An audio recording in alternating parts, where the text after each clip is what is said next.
చెప్తా ఉన్నారు. మీకు అందరూ తెలుసు, సూపర్ 6 సక్సెస్ అయింది.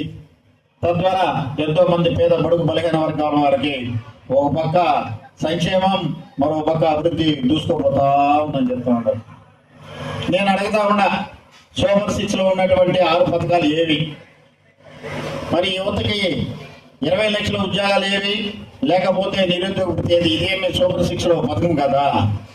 మరి మహిళలకు 18 సంవత్సరాల నుంచి 59 సంవత్సరాల వరకు నెలకు 1500 ఇస్తాం, సంవత్సరానికి 18,000 ఇస్తా ఉన్నాం. ఇది సూపర్ 6 పథకం కదా. మరి మహిళలకు 3 గ్యాస్ సిలిండర్లు ఇస్తా ఉన్నారు. మరి అది సూపర్ 6లో ఉన్నటువంటి పథకం కదా. మరి 50 సంవత్సరాలు నిన్నటువంటి పేద బడుగు బలహీన వర్గాలకు సంబంధించినటువంటి ఎస్సీ, ఎస్టీ, బీసీ మైనార్టీలకు కూడా పెన్షన్ ఇస్తా ఉన్నారు. అది సూపర్ 6 పథకం కదా. మరి మీరు నోట్తో మాట్లాడుతున్నారా, దేంట్లో మాట్లాడుతున్నారా? రాష్ట్ర నాయకులందరూ కూడా ఒకసారి మనవి చేస్తా ఉన్నా. కేవలం పెన్షన్ పంచడానికి ముఖ్యమంత్రి మొదలుకొని మంత్రులు, ఎంపీలు, ఎమ్మెల్యేలు పండగ వాతావరణం జనవరి ఏదైనా ఫస్ట్ వస్తే పెన్షన్ తప్పికి ఏం లేదు. ఈ రాష్ట్రంలో ఏదైనా పథకం ఉందంటే ఒక పెన్షన్ పథకమే. ఆ పెన్షన్ ఏమన్నా కానీ ఏమైనా కొత్త పెన్షన్ ఇస్తున్నారా? ఏమి లేవు. ఆ రోజే ప్రోగ్రామ్ అయినా, షూటింగ్ అయినా, ఇంకేదైనా ఆ రోజే. ఒకటే తేదీ అంటే సంబరాలు. గతంలో మేము కూడా పెన్షన్లు ఇచ్చాం, మా వాలంటీర్లు ఇచ్చారు.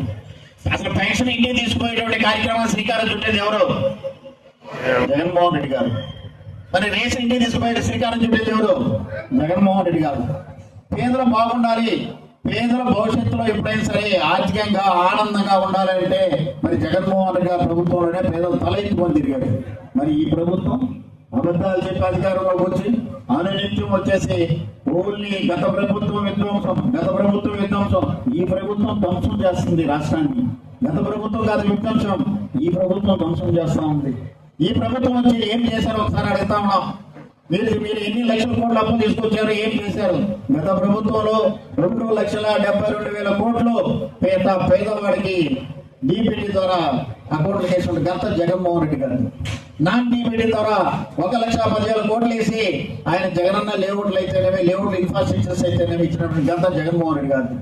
31 లక్ష పట్టాలు ఇచ్చినటువంటి ఘనత జగన్మోహన్ రెడ్డి గారిది. 17,000 కాలనీలు జగనన్న కాలనీలు ఏర్పాటు చేసిన జగన్మోహన్ రెడ్డి గారు. మీరు ఒక్క ఎకరా ఇంతవరకు అక్వైర్ చేశారా? పేదవాడికి ఎక్కడైనా ఒక పట్టా ఇచ్చారా? జగనన్న కట్టిన కాలనీలో సున్నాలు రంగులు వేసుకొని మీరు పోయి ముచ్చటలు తీసుకుంటున్నారు తప్పితే ఏదైనా పేదవాడికి ఈ రోజు నిలబడి ఫలాని కార్యక్రమం చేశామని చెప్పినటువంటి దమ్ము, ధైర్యం ఉన్నటువంటి ఎమ్మెల్యేలు కానీ మంత్రులు కానీ ఉండరా? ఉంటే ఏదైనా ఉంటే ఊరిని అమరావతిలో జరుగుతూ ఉంది.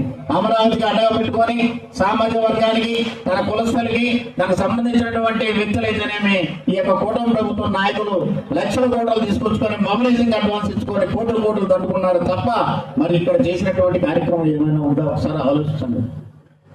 ఏదైనా చేసినారంటే వేటి మీద ఉన్నటువంటి సర్పంచులు వచ్చినటువంటి 15th ఫైనాన్స్ డబ్బులు, ఎంపీపీలకు వచ్చినటువంటి 15th ఫైనాన్స్ డబ్బులు, సెంట్రల్ గవర్నమెంట్ వచ్చినటువంటి ఎన్ఆర్జీఎస్ డబ్బులు తప్పితే ఈ రాష్ట్రంలో సంబంధించినటువంటి ఏదైనా ఒక గ్రాంట్ తీసుకొచ్చి ఈ పౌర నియోజకవర్గంలో కానీ, ఈ జిల్లాలో కానీ, రాష్ట్రంలో కానీ పెట్టినటువంటి దాఖలాలు ఏమైనా ఉన్నాయా? ఏంటి గత ప్రభుత్వ విధ్వంసం? ఒకసారి ఆలోచించండి.